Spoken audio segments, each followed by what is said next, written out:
તો ગુજરાતમાં વિકાસના દાવાઓ ફરી એકવાર જમીન પર તૂટી પડ્યા છે। રોડ હોય કે બ્રિજ અને હવે તો પાણીની ટાંકી પણ। સુરત જિલ્લામાં ઉદ્ઘાટન પહેલા ધડામ થઈ પડેલી પાણીની ટાંકીએ સમગ્ર તંત્રની પોલ ખોલી નાખી છે। ત્યારે ટાંકી બનાવનારા અધિકારીઓ અને કોન્ટ્રાક્ટર સામે ગાળીઓ કસાયો છે। સરકારે શું કરી કાર્યવાહી, જુઓ આ અહેવાલમાં।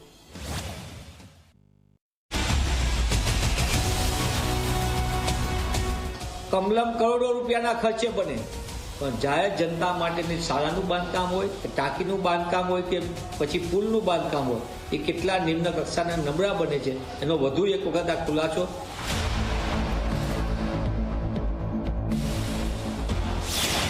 ગુજરાતમાં વિકાસના કામો કેટલા ટકાઉ છે?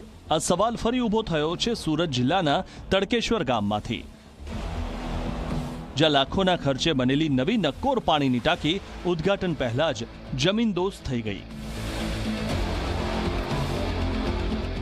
2 દિવસ પહેલા જ 11 લાખ લીટર પાણી સંગ્રહ કરવાની ક્ષમતાવાળી આ ટાંકી માત્ર પાણીનો ટેસ્ટ કરતા જ તૂટી ગઈ અને મજબૂતીની સાથે સાથે ભ્રષ્ટાચારની પોલ પણ ખુલી ગઈ અને પ્રજાના લાખો રૂપિયા પાણીમાં વહી ગયા। ઘટનાના પગલે તંત્ર હરકતમાં આવ્યું। ગુજરાત પાણી પુરવઠા અને ગટર વ્યવસ્થા બોર્ડના નાયબ કાર્યપાલક ઇજનેર જય ચૌધરી, કાર્યપાલક ઇજનેર અંકિત ગરાસિયા અને ઇજનેર રજનીકાંત ચૌધરીને ફરજ મોકૂફ કરવામાં આવ્યા।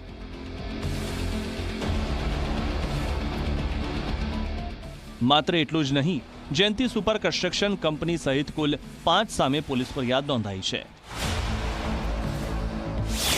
જેમાં મહેસાણાની મેસર્સ જયંતિ સુપર કન્સ્ટ્રક્શન પ્રાઇવેટ લિમિટેડ, અમદાવાદની પીએમસી એજન્સી, જવાબદાર લોકોના નામ ફરિયાદમાં સામેલ છે।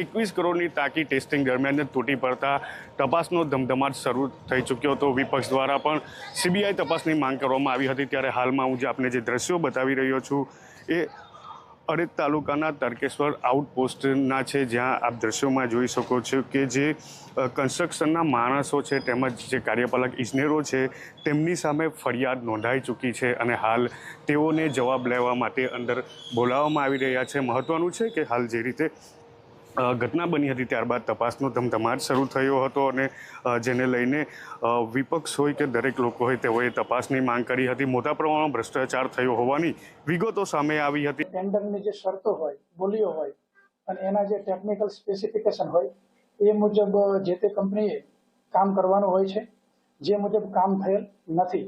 હાલમાં અમે તપાસ કરી રહ્યા છીએ કે આ ઘટનાની અંદર એમની ગુનાહિત બેદરકારી શું છે, એમનું ગુનાહિત કૃત્ય કે કાર્યલોપ શું છે એ તપાસ કરી રહ્યા છીએ।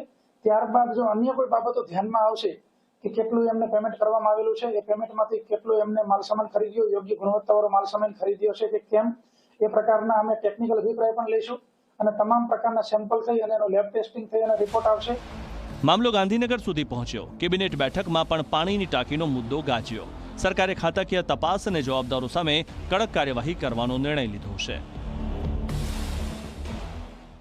19 તારીખે લગભગ બપોરે 12 થી 1ના ગાળાની અંદર ટેસ્ટિંગ કરતાં ટાંકી ધરાશયી થઈ ગઈ છે।